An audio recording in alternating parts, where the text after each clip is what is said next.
All right, welcome everyone to Indiana Trails Educational Webinar Series. This is our second episode where Trails and Transit connect. Thank you so much for joining us.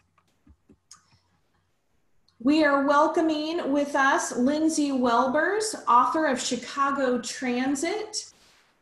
She is a freelance Chicago journalist and sustainable transportation advocate. She grew up in central Illinois in 100 acres of pristine second growth forest and runs the ultralight blog, Third Coast Hikes, with Chicago Transit Hikes. This is her book. She hopes to encourage everyone to explore their own backyards using the tools they already have available and to protect our natural landscape for all future generations. Welcome, Lindsay. Thank you for being here with us this afternoon. Thank you for having me.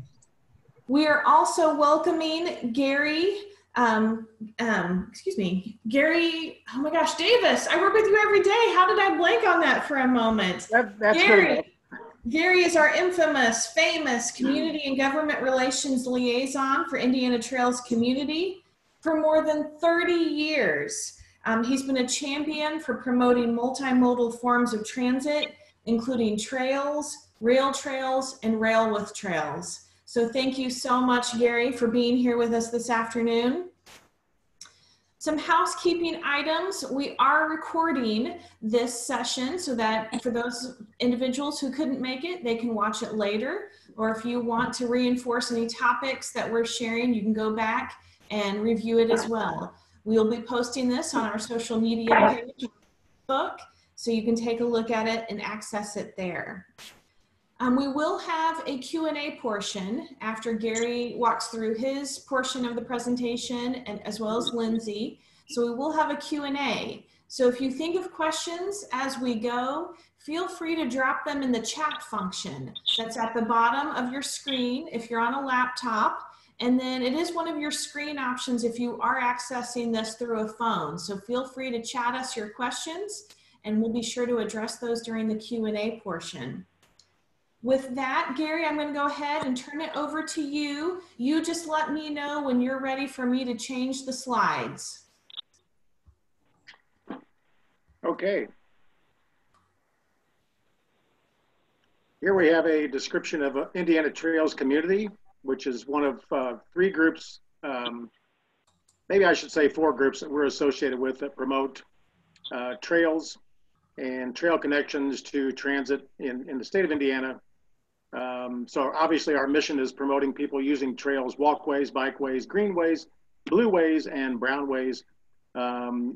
We manage office and staff and the public relations for Indiana Trails, and we research, and we do a lot of that, monitor and teach about trails and help trail groups and promote trail activities. And our vision is to encourage Indiana to become a so-called trail state via people and activities, and that would be a state that's especially friendly to trail users, whether they be on foot or on a bicycle.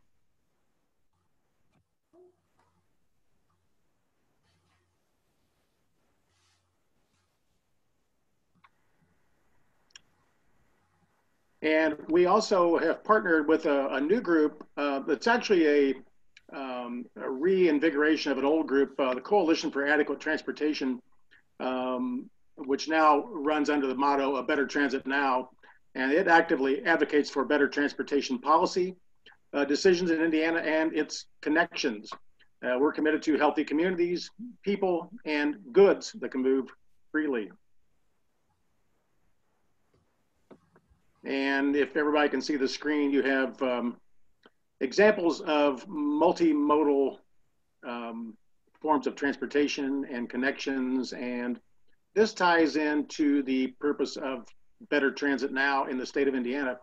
If you're Googling Better Transit Now, we have a couple other groups around the country that also use that title.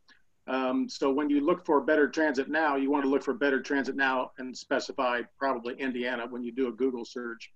And so you can see a pretty self-explanatory listing, which is always subject to being added to, amended, and or changed. And our group started out promoting bicycle programs and pedestrian programs 34 years ago. And you can see the other areas that we see as part of a visionary network where all forms of transportation work together and complement each other. Many of you know about rail trails, but they are in fact former railroad right-of-ways that have been converted into multi-use trails. And especially here in Indiana, some pretty well-known rail trails would be, first of all, the Monon that runs up from Indianapolis to Sheridan, which happens to be on the Rail Trail Hall of Fame that the Rail Trails Conservancy has listed. The Nickel Plate North that runs down from Rochester to Peru to Kokomo and becomes part of the Industrial Heritage Trail.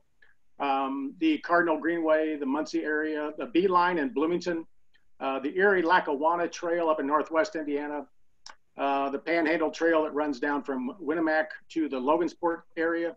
Of course, the Milwaukee Road Transportation Trail in the Bedford-Lawrence County area, and the Calumet Trail that runs pretty much parallel to the beach areas in along Lake Michigan there by the Indiana Dunes and Indiana Dunes National Lakeshore just west of Michigan City. Those are some of the more well-known rail trails in the state of Indiana.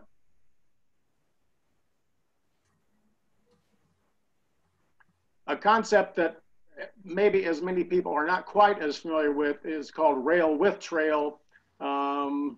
And I know Lindsay may touch on this. There are a number of examples of rail with trail in the Chicago area where you actually have either an active or inactive set of rails in a corridor, and a trail is built. There are 5 different design configurations that these projects can take on. But when you have a rail line with trails built in their shadow or built in their corridor or next to their corridor or even in and out of their corridor, that is rail with trail. And the rail part of that can be passenger rail or it could be freight. In a few cases, it could be both. And here we go. Here you see that. Passenger, public transit, and trail complement each other and function in harmony. And the B selection there, rail with trail, whereby the rail is freight only, and whereby freight and trails operate in parallel and safely, which is a key consideration and a key concern of the railroads, and likely do not necessarily serve the same stakeholders or customers, but they will show up in the same corridor. Gary, thanks so much. Before we jump to Lindsay, wanted to make sure that we ensured that you covered everything that you wanted to cover in your section, and maybe also share a little bit more about why Indiana Trails has been so passionate about rail with trail and rail trail over the past 30 years. Well, it's always important to recognize the history of railroading and rail service in the state of Indiana. And of course, Chicago was one of the meccas of railroad transportation in America and still is. Indianapolis and Indiana, to a slightly lesser degree, have a pretty incredible railroad history. Indiana was one of the railroad mini hubs of the country, and it was also an interurban hub of the country with one of the biggest interurban stations in America, right downtown in Indianapolis. And so in light of that history, our group recognizes that we're not against railroad transportation. We're not against railroads. We are in favor of railroads, but when they opt to walk away from a corridor and deactivate the rail service, then we want to preserve that corridor for future use, either as a trail or for future transportation modes, should more modern forms of transportation come back in style, like we see with light rail happening around the country now. Great. Great. That is a perfect setup for Lindsay. So Lindsay, we're going to go ahead and shift to your slides here. And Michael, we see your question in the chat. Thank you so much. We'll be sure to lead with that question when we get to Q&A. But for now, let's turn it over to Lindsay. Hi.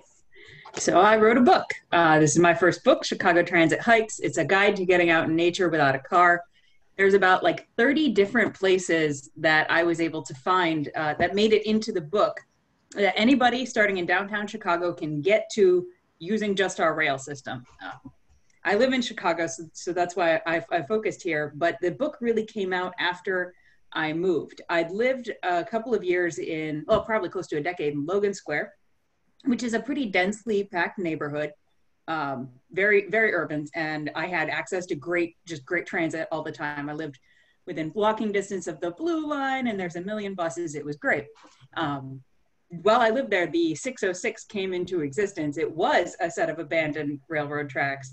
And then the community really pushed, and then the city took it upon themselves. And now it's this magnificent park where it used to just be nothing. It was just abandoned. And that, honestly, it was great. I loved living next to the 606. But after I moved a little further north to Jefferson Park, a lot more single family homes. I'm still on the Blue Line, but it's a little further away.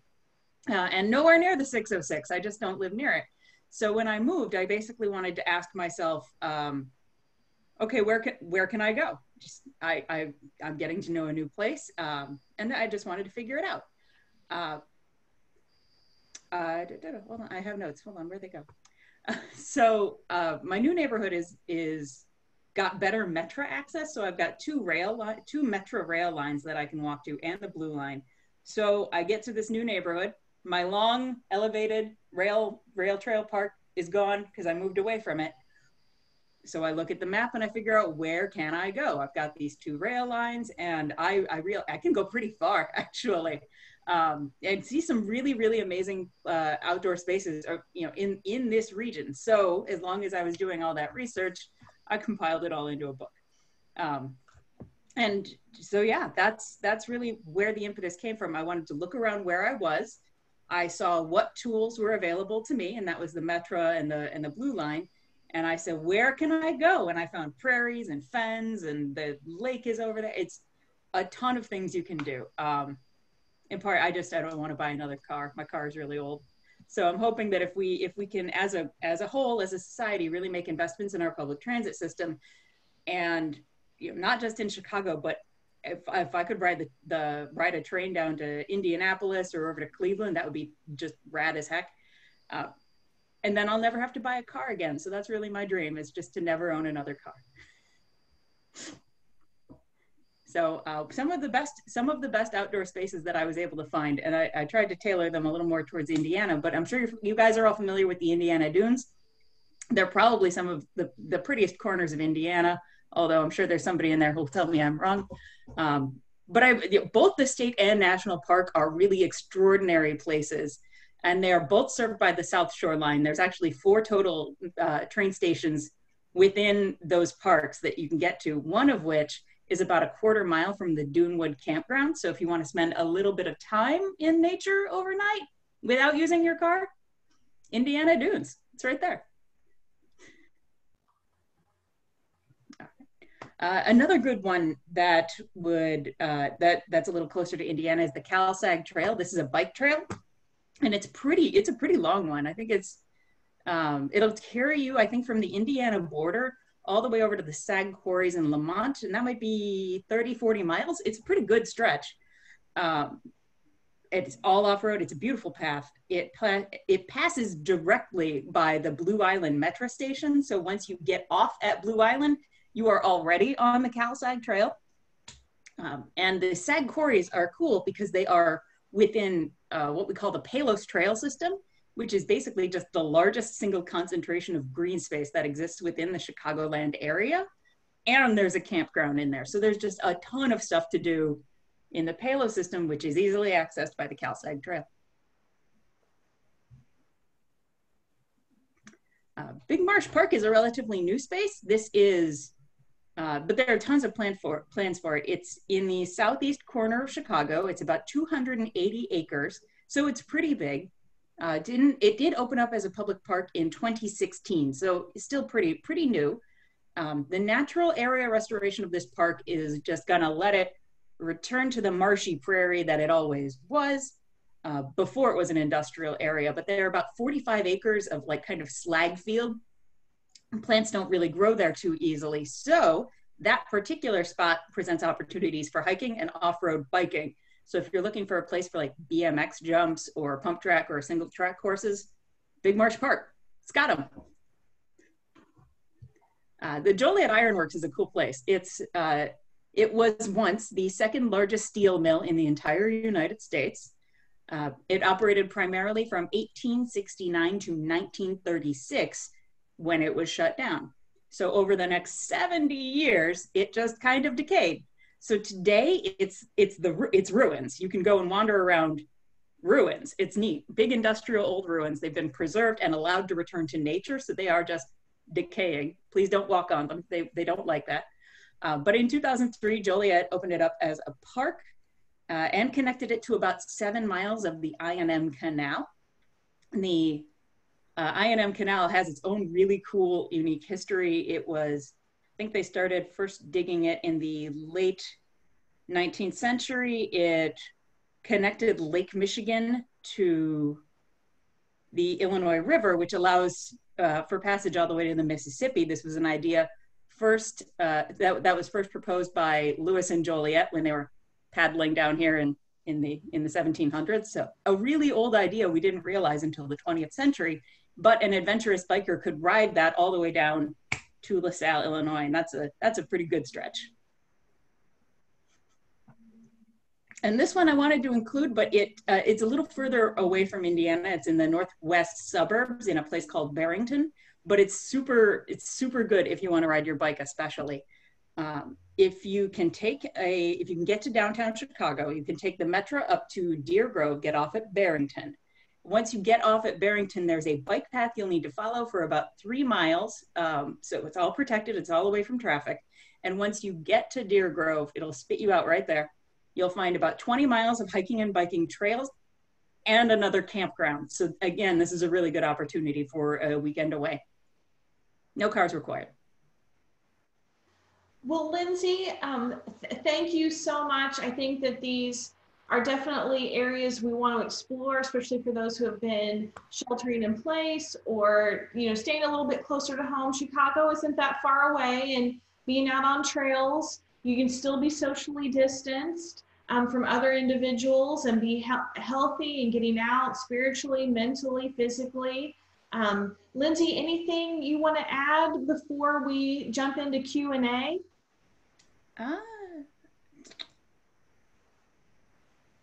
I mean, yes, but it would take a while, so let's not get into it. Like, how to use the Metro, and how do I bring my bike on the Metro, and all those good questions. So, they're all here in the book. Your book covers that, right? Your book does. Yeah. So I wrote it with thinking of my fellow Chicagoans when I did it, and the number one thing that I think terrifies most Chicagoans is actually using the Metro. Like, they're just confused about it. They don't quite know what to do. It's okay, guys. It's all right. Well, even if, our Hoosier friends want to make their way up, 5 great places to get out, fight some cabin fever. So Lindsay, thank you so much for giving us your preferences, especially since you've been in all of them, all of the trails. So we know that you are sending us in the right direction. So I want to take a moment here and just remind everybody that if you had chats or had questions, feel free to use the chat feature. It looks like Michael had asked the question, can we have Gary elaborate more on what the 5 different configurations of rails with trails are? And our friend Derek Zollinger, we phoned a friend, and he was so wonderful to actually go to the indianatrails.com website and put the link in the chat, types of rail with trails. So Adam said, thanks, Derek. So then Adam followed up with a question. So Gary, we're gonna see how you can do with this question. What does budgeting look like locally and regionally in Indiana for the next few years related to rail with trail? And I think Adam, you're asking about budgeting for rail with trail, rail trail, and how that different groups in the state might be looking at budgeting for those entities or for that development. Feel free to let us, type it in if I'm off a little bit. But Gary, do you want to try and tackle Budgeting? Yeah, briefly and generally.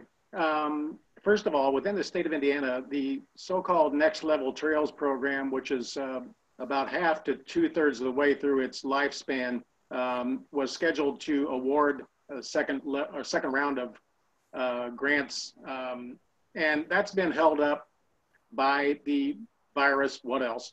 And we're looking at a 15% budget cut across the board with state government. Now, as far as Indiana Trails and better transit now, and particularly Indiana Trails, what we've done over the last 30 years has been mainly with private money and with private funds, and then we would rail bank a corridor, hang on to it, and then sell it back to an interested group at the local level. And so what has propelled our organizations in the past and currently is private money. However, we do also work with local groups, and we've been invited to work with the Greenways Foundation on the Indiana Legislative Greenways Caucus to push Greenways programs through the state legislature and up to the governor's office. At the national level, there are several moves right now to increase trail and greenway funding nationally, and that some of that has been linked to employment programs, creating jobs for people. So let me just leave it at that, because we can have a long discussion about budgets both in the state of Indiana and nationally. There's a lot to be considered out there. Definitely. So Gary, there's an additional follow-up question, part 2. How can we get better funding options to ensure these projects are going to be kicked off? And I mean, Gary, my initial thought is all the great legislative letter writing campaigns that you and Indiana Trails have been doing. Don't know if that's just one aspect or if there are more options. Well, that question is always pertinent. First of all, at the local level, in many, many cases, we have groups of volunteers and support groups that actually help to design, build, and maintain trails. And I'm going to say most of the major trails in the state of Indiana have support groups or friends of groups that help to make things happen with that local trail. Now, local governments also get involved in trail building, such as with the Monon here in Indianapolis, which is a very big deal. As far as governmental money, one of the arguments that we would like to put forth, and other groups are now putting forward, is that state departments of transportation should not only be concerned with cars and trucks on highways and freeways, but they need to devote more of their time and energy and money to all the other modes of transportation, including bike and hike programs, greenways programs, and so forth. And so we see what we're doing really as being a transportation function, even though, yes, there's recreation, yes, there's exercise, yes, there's getting outside. But in the big picture, we see trails and greenways as being a transportation function more than anything else. And that's how we're trying to curve that discussion going forward. Yeah, great. All right. Lindsay, this next question is for you. James Welter, thank you so much for the question. So Lindsay, James wonders, how safe are the trails in the Chicago area? The trails he usually travel are safe for even young adults and even children walking alone. I would say that generally our trails are very safe.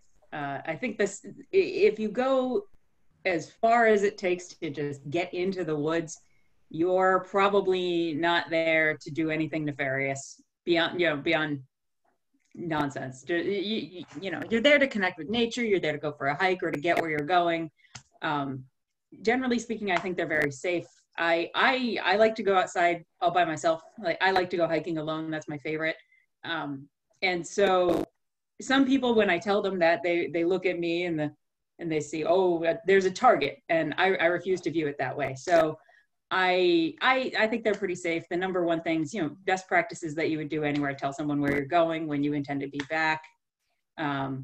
Yeah, and besides that, there's usually cell phone reception just everywhere, so it's okay. Thanks. I would say the biggest danger I have ever encountered on a busy Chicago trail is, it's kind of like traffic. You could call it that. Like, the 606 is a perfect example. It's a very busy trail, not 24 hours a day, but it slows down at night. But during rush hour in the morning and the evening, it's a bike highway, just intense.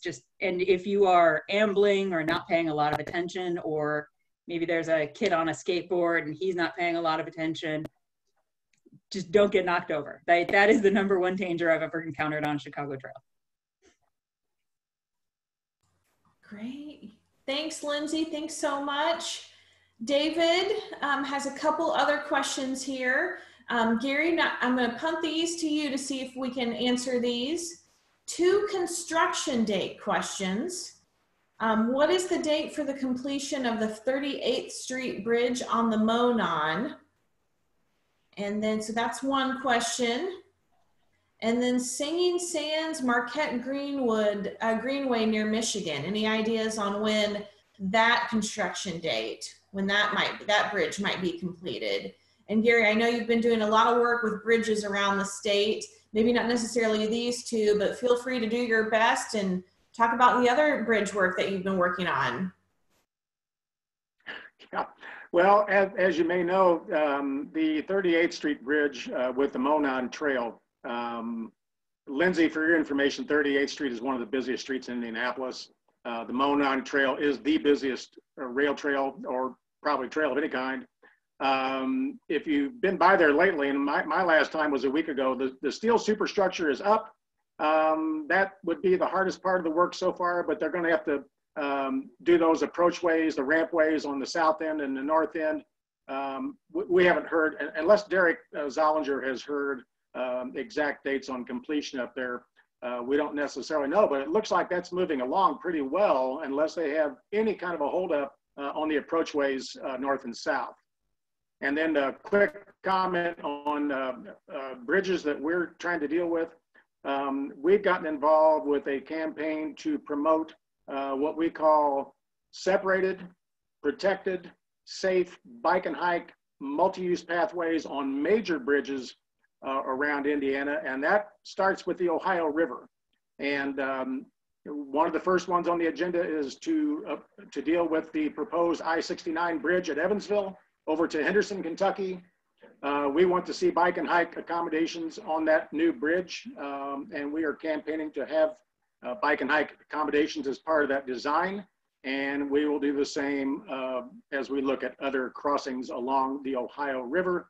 And we've gained some pretty good support on this campaign, and we believe that a lot more support is on the way. So keep your eyes and ears open for that one. And that's all I can add at the moment. Thanks, Gary. Thanks, David, for the great questions. And I know I've been hearing a lot from our construction counterparts that since we haven't had any rain in several weeks now, weather is definitely not impeding construction around the state. So that's one good thing we have going for us at this point. The good weather has been able to keep the construction teams moving forward on those. So great, thank you so much. Again, feel free to drop questions into the chat. We've got a few more here. So Gary, I'm gonna go back to you. What are the greatest threats for, facing rail with trail and rail trails today? The loss of those historic rail corridors.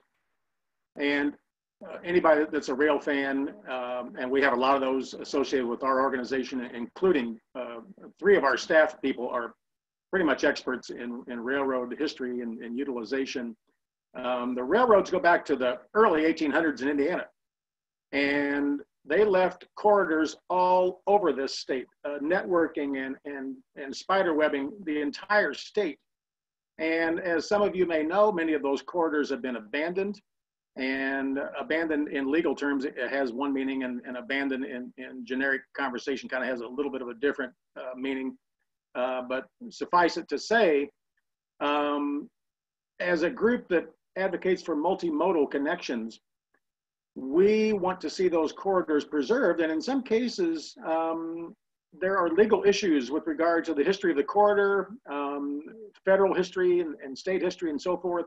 And sometimes when a railroad announces that they are set on abandoning a corridor, it comes into play sometimes in terms of adjacent property owners wanting to reclaim parts of that corridor and break it up. We are sympathetic and empathetic with the adjacent property owners, but we do have a concern about, as a trails group, we do have a concern about breaking up those corridors because we believe they need to be preserved for future use. That has been the trend around the United States, and the rail banking legislation at the federal level allows for that. And so we're always keeping an eye on the Surface Transportation Board to try to keep up with what corridors may be in play.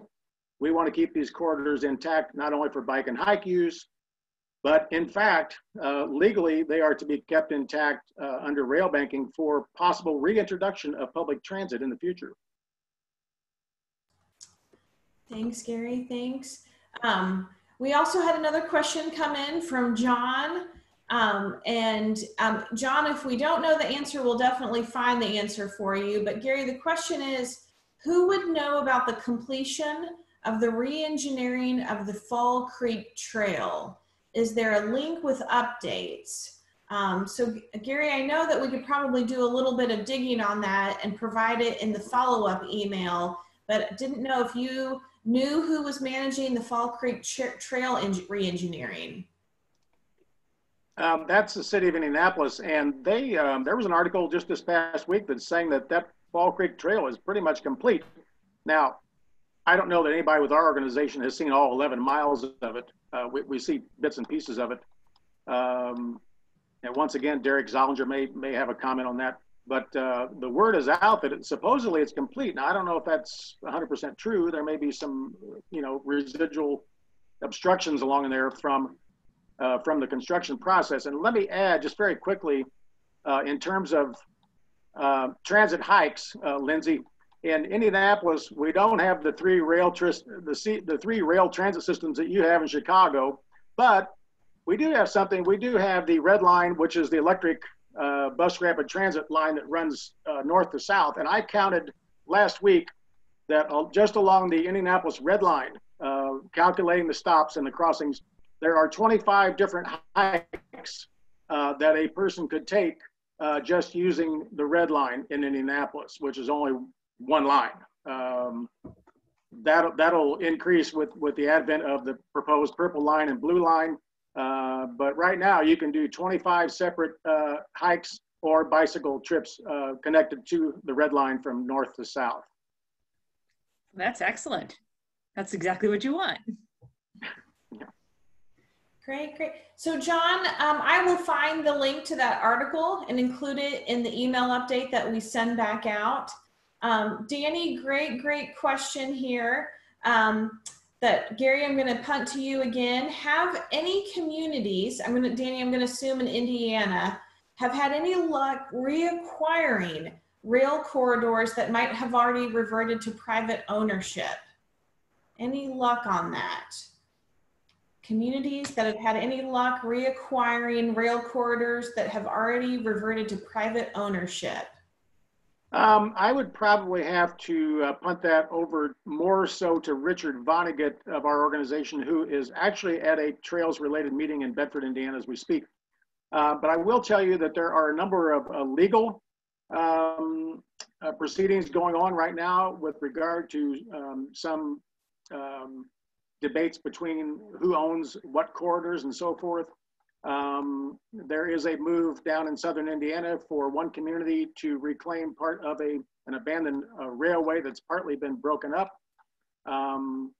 There is a move up in northern Indiana for the trails groups, including Indiana Department of Natural Resources, to obtain an abandoned corridor that's been the subject of litigation in terms of the historical ownership there. And so that's not a very good answer to your question, but I will tell you that some of these things are in court as we speak.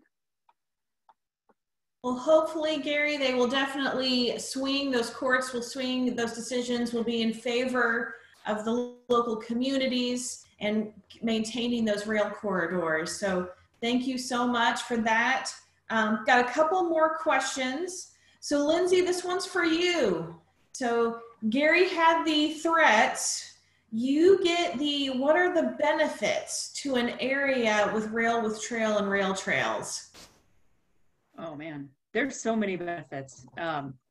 One, you're taking an abandoned piece of your neighborhood and you're making it a place where people want to be. So that you're already building your community. Wonderful.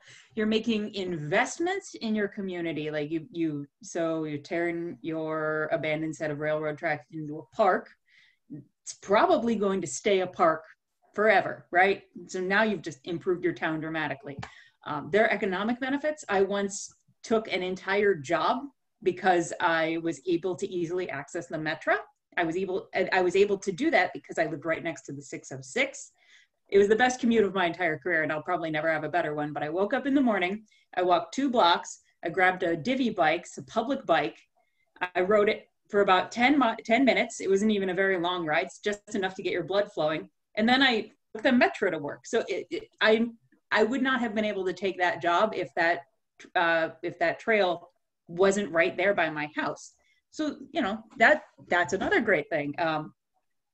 Gave kids something to do too. I think you started seeing a lot of kids just hanging out on the 606 after school. And that's a lot better than whatever nonsense it is they were getting into before. If I had been trying to commute to that job via via the bus, it would have actually taken a dramatically longer time to go that same distance because of all the traffic. Get out, get energy, get some exercise, get some fresh air. We've got there's pretty much no end to all the benefits. There are some costs though, so you want to try and mitigate that. And the gentrification is probably the biggest thing that came along with it. The 606 was abandoned, turned into this beautiful park, and then suddenly rents just exploded and old buildings got knocked down and great big expensive condos went up and the prices of housing just through the roof. That's among the reasons why I moved. So you want to be careful on that so that you aren't replicating that, but in your own backyard. You don't want to price yourself out of your neighborhood. They're trying to mitigate that. There's another plan to build a rail trail down in a neighborhood on the southwest side called Little Village.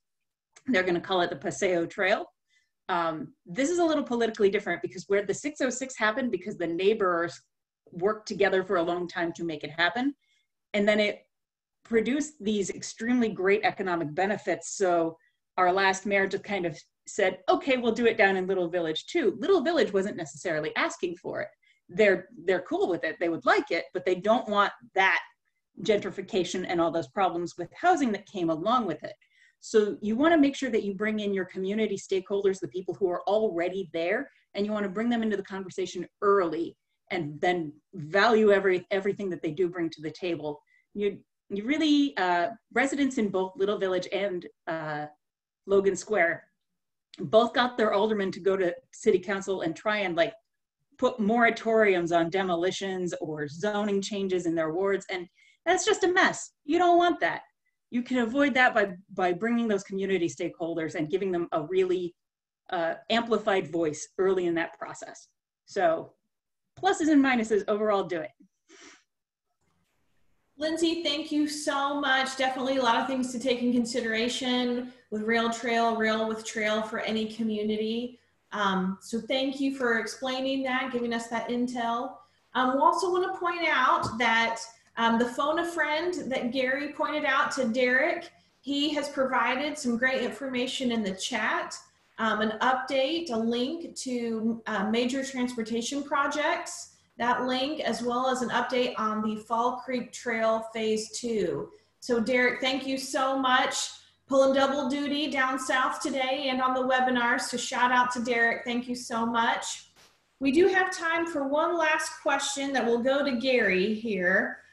Gary, what projects or priorities does Indiana Trails community have in support of Rail with Trail or rail trails, or any other projects that you want to promote with this group today?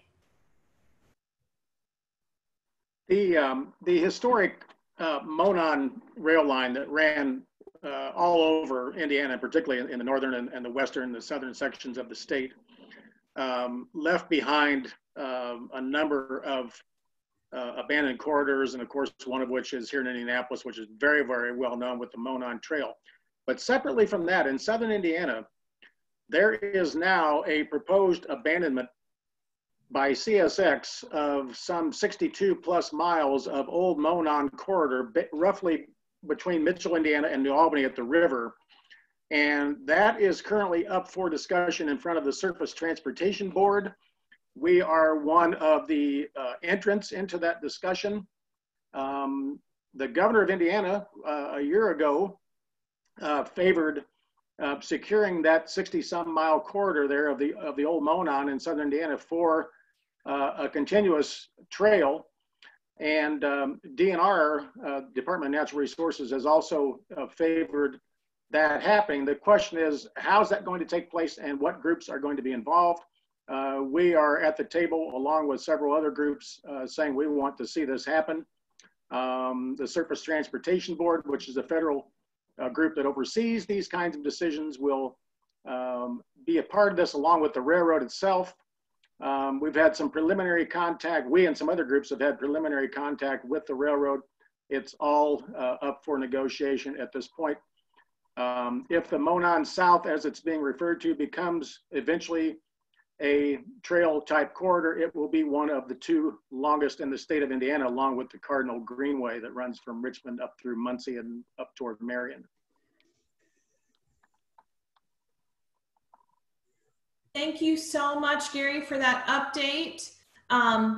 That concludes our portion of the Q&A, but hold tight. If you want to stay and continue to get information and news about Indiana Trails community and about Lindsay, how you can get involved with us, please follow and share on Facebook. You can find us at Indiana Trails, at BTN Indiana, and Lindsay, you can find her on Facebook at Third Coast Hikes. And then Lindsay's also really cool. She's on Instagram at Third Coast Hikes. So please follow us to stay up to date on what we're doing, these projects and priorities that Gary mentioned. And also please mark your calendar now. We are having our next webinar October 20th. We're going to talk about water bridge bike pedestrian accommodations. We are welcoming Dave Simmons, Executive Director of Ride, Illinois, and Brent Hugh, Executive Director of Missouri Bicycle and Pedestrian Federation. And Gary Davis will be back with us October 20th. You can also we always support donations to help us with our projects and priorities at indianatrails.com/donate. And if you're interested in grabbing Lindsay's book, Chicago Transit Hikes, you can find it through Belt Publishing. And Lindsay, I think you also have a silent auction going on right now on tell us a little bit about that. I do. It's not my silent auction. My friends over at the Chicago Coalition for the Homeless are celebrating their 40th year of fighting to end homelessness forever. That's the goal. It's a good goal. So they're running a fundraiser. They asked me to contribute a piece. So I also, you may have seen me, I'm fidgety. I have trouble sitting still. So you may have seen me here working on this little bit of crafty padding that I've been working on. Mostly I knit. So what I did was I created a little hand knit hat, winter hat with the pom-pom, and a pair of mittens. The mittens have a little transit pocket, so you can put your CTA card right here and go boop, boop to get on the train contactlessly. And I'm throwing in an autographed copy of Chicago Transit Hikes, a guide to getting out in nature without a car. And all the proceeds go to benefit the coalition so that they can do that important work. The auction is live now, and it goes live, it stays live until Thursday night. So you still have a chance. You can find that through my Instagram right now. I've got it linked in my bio. Great, thank you so much, Lindsay. Thank you all for joining us this afternoon. I am an instructor at Butler University, so I will be following up with you from an email from my Butler University email. Not only do I teach, I'm passionate about trails, transit, and that's why you'll be hearing from me later today with an email with a connection to this recording and how to connect with us further. Thanks everybody so much. See you in October.